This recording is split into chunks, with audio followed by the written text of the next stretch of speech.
Halo guys, selamat datang di seri buku inspiratif. Jadi buku kita kali ini adalah Slow Productivity yang ditulis oleh Cal Newport. Jadi buku ini itu juga salah satu saran dari kalian ya.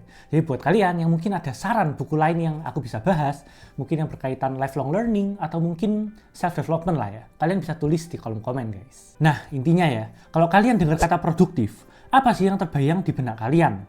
Karena kalau beberapa orang itu kan pasti bayangin produktif itu sesuatu yang cepet banget, segala sesuatu yang sat-set gitu, mungkin sibuk atau hektik gitu ya. Padahal menurut buku ini, produktif itu juga bisa dicapai di situasi yang kalem, yang tenang gitu.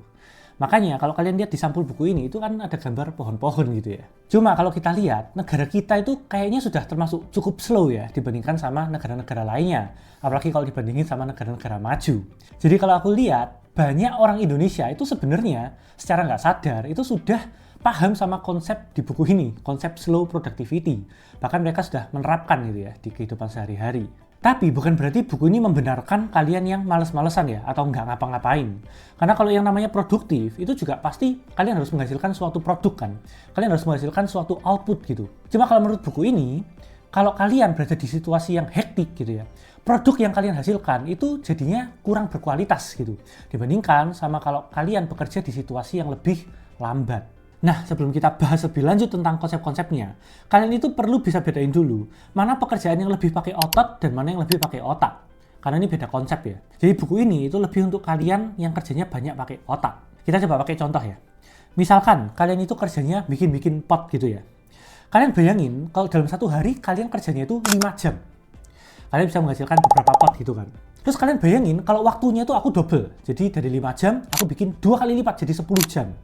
Otomatis pot yang kalian hasilkan itu juga jadi 2 kali lipat kan. Artinya semakin banyak jam kerja kalian, itu kalian akan semakin produktif. Karena kalian akan menghasilkan lebih banyak produk. Dan sekarang misalnya kita bicara masalah kualitas ya. Apakah kalau misalnya waktunya aku double kayak tadi, apakah kualitas pot kalian itu akan menurun gitu? Harusnya sih enggak ya. Karena bikin pot itu kan enggak sesulit itu.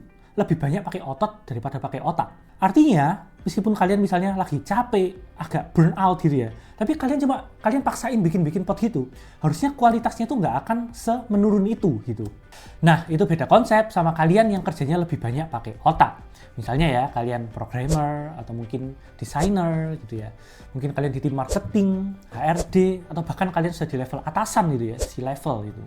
Nah, masih banyak kalau aku lihat ya, company itu yang menilai produktivitas itu dari kuantitas. Jadi mereka itu buang waktu untuk ngadain meeting sebanyak-banyaknya.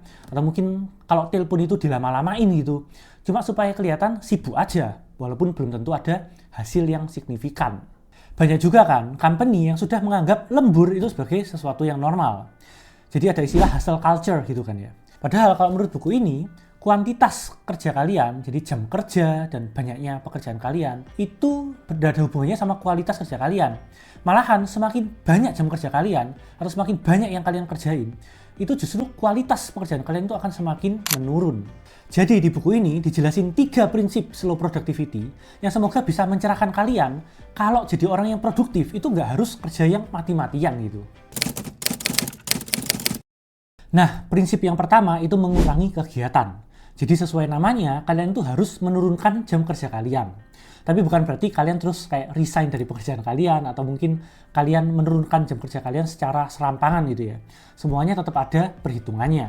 Misalnya nih, kalian bayangin kalian itu lagi buka jasa konsultasi ya.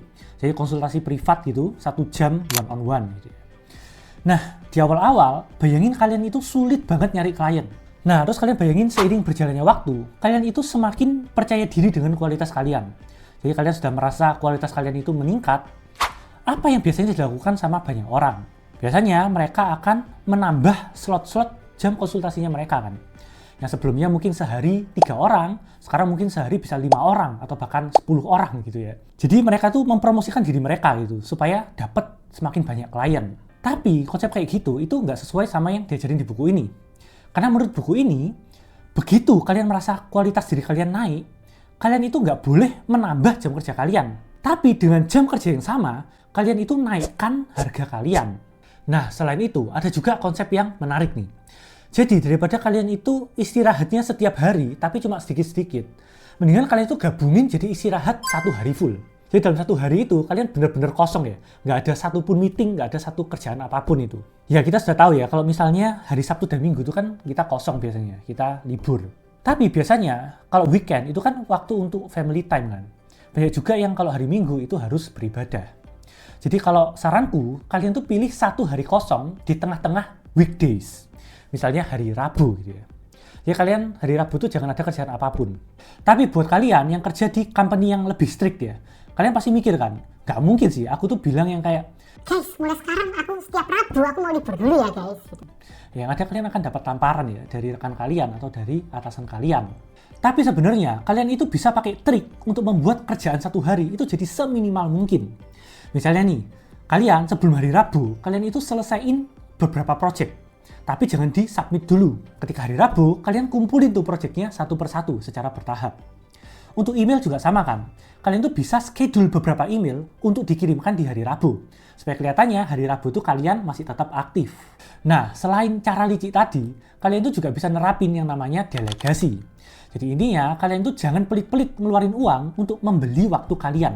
Zaman sekarang kan makin banyak ya fitur-fitur AI yang kalian bisa pakai. Misalnya copywriting, kalian juga bisa pakai AI, walaupun kalian masih harus periksa-periksa lagi ya.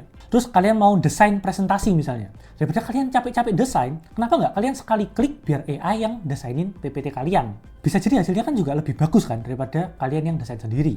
Selain itu, untuk membuat keputusan-keputusan yang ringan, misalnya kalian hari ini mau makan apa, atau mungkin jalan-jalan kemana, atau pakai baju apa gitu.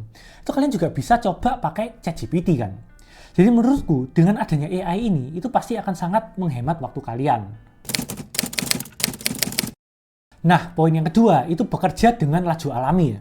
Jadi buku ini kepingin kita tuh harus paham dulu apa sih natur atau sifat alami dari manusia. Karena menurut buku ini evolusi dari tubuh kita itu tuh terlalu lambat dibandingkan sama kecepatan perkembangan teknologi. Jadi kita bayangin, kita tuh sudah puluhan ribu tahun itu hidup dengan berburu kan. Tapi baru akhir-akhir ini aja, kita tuh dituntut untuk kerja 8 jam kan dalam sehari. Bahkan beberapa dari kita itu dituntut untuk kerja kayak mesin.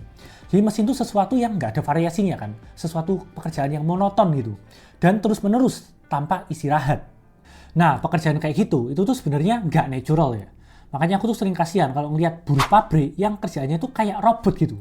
Mungkin beberapa dari kalian mikir kalau itu tuh gampang.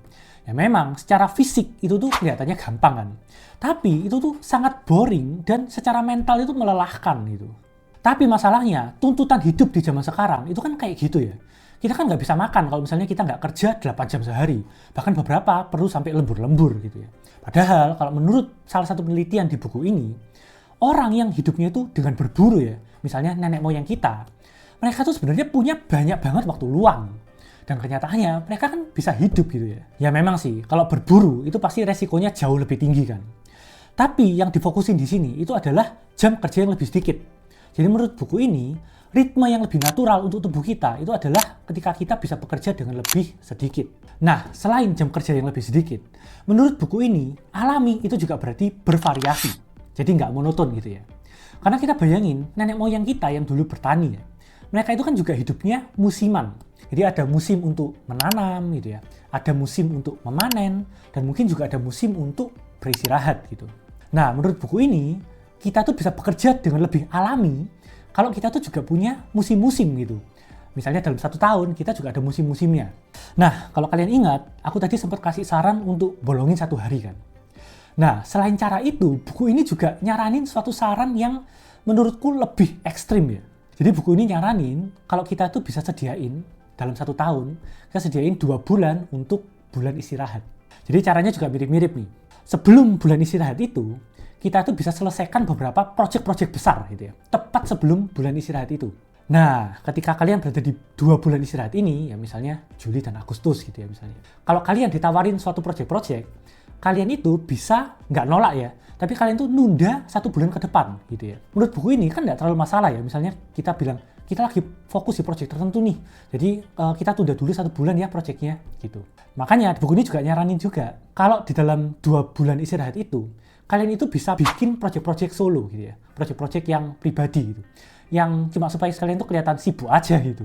Ya meskipun kedengarannya kontroversial ya, Tapi menurut buku ini, dampak untuk mental kalian itu jadi sangat besar itu. Karena kalian itu jadi bisa bekerja dengan bahagia ya, tanpa burnout dalam jangka waktu yang lebih panjang. Kenapa? Karena kalian sekarang bisa bekerja dengan lebih alami. Atau kalau bahasa dalam buku ini, kalian bisa bekerja dengan lebih manusiawi. Nah, di prinsip yang ketiga ini, obsesi pada kualitas. Artinya kalian itu harus terus berambisi untuk meningkatkan kualitas diri kalian. Tapi bukan berarti kalian harus jadi perfeksionis ya.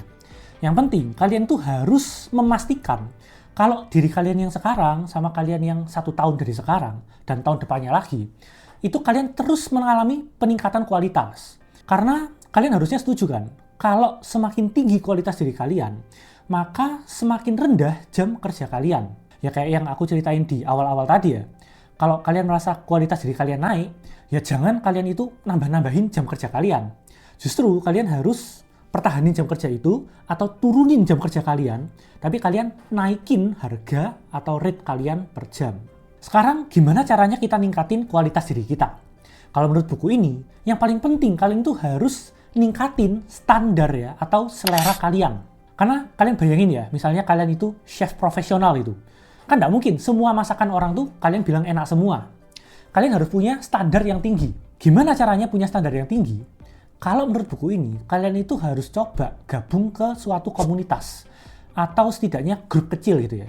Yang isinya tuh profesional semua. Misalnya nih, kalian arsitek gitu ya. Ya kalian gabung aja atau kalian buat circle yang isinya arsitek-arsitek semua. Karena menurut pendapat buku ini, selera dari banyak orang itu pasti lebih baik daripada seleranya satu orang. Nah, selain itu, buku ini juga nyaranin kita untuk belajar sedikit-sedikit aja ya, tentang hal-hal yang di luar bidang utama kita. Karena seringkali dari bidang-bidang lain itu, kita tuh bisa dapat suatu inspirasi gitu. Dan selain inspirasi, pastinya kalau kalian ingat prinsip yang sebelumnya, manusia itu kan juga perlu yang namanya variasi. Nah, tapi yang penting untuk ningkatin kualitas kalian, itu kalian harus beri diri kalian waktu. Jadi ada quotes yang menarik di buku ini. Tulisannya itu, kayu yang keras itu tumbuh perlahan. Jadi artinya kalian tuh jangan berekspektasi untuk jadi ahli dalam sebulan gitu misalnya. Karena kalau kalian belajar skill baru ya misalnya, di awal-awal tuh pasti cepet banget kan kalian belajar hal-hal baru gitu. Tapi setelah itu kalian pasti agak stagnan gitu. Ya ini mirip sama waktu kalian masih kecil. Kalian kan belajar banyak hal, tapi di usia tertentu kalian merasa itu jadi agak stagnan gitu. Dan itu adalah proses yang normal. Ini juga selaras sama yang namanya Dunning-Kruger effect kan. Dimana kita tuh di awal-awal belajar, kita itu kayak confidence-nya tinggi banget. Tapi setelah merasa stagnan, confidence itu bisa drop. Nah, ketika confidence kalian itu drop, kalian jangan sampai berhenti belajar.